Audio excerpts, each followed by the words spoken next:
واحد لسه عايش في مدينة جديدة، أول ما سكن فيها خبطته عربية. تاني يوم كرر نفس الموضوع، نزل من نفس الباب ومن نفس الطريق خبطته العربية تاني. اليوم التالت بقى نزل من نفس الطريق برضك ومن نفس الباب برضك، وقال لك لأ مش هتحصل 3 مرات يعني، غريبة دي. فوقف وشاف العربية جاية، عدى العربية خبطته ومات. ابن خلدون كان بيتكلم عن ملايين زيه بيكرروا نفس الحاجة وبيستغربوا هما ليه بيتوجعوا كل مرة. ابن خلدون كتب جملة تعديها كده في سطر، بس لو ركزت فيها هتحس بصوت صدمة. بيقولك إن العقل آلة لكنه مش برهان، والتجربة ممكن جدا تكون مضللة.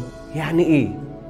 يعني لو العقل ده استخدمته من غير ما تسأله، تأكد تماما إن هو هيوديك لنفس الحفرة اللي وقعت فيها قبل كده.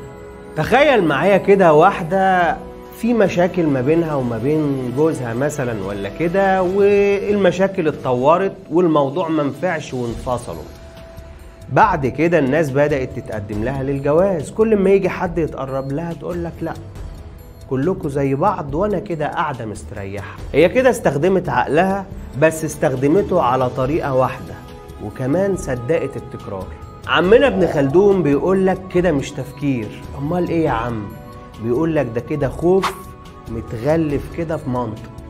ابن خلدون نفسه اتخان، اشتغل وزير اتسجن، خدم ملوك واتطرد، كل مرة بيقول هتتغير وبرضه بتتكرر. في الاخر بقى سابهم كلهم كده وطلع قعد في القلعة فوق في بني سلامة وقال لك انا هفكر، بس المرة دي بعقل ما بيصدقش اي حاجة. وهناك بقى كتب بداية الحقيقة.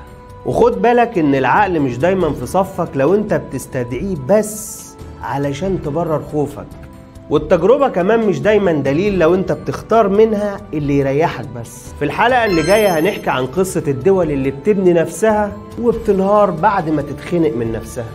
ما تنساش لايك وشير لو الحلقة عجبتك، وبرضك لو ما عجبتكش لايك وشير وتعليق جميل منك.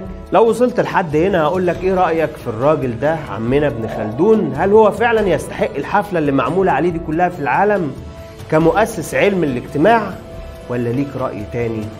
مستنيك في التعليقات تحت. وبس كده.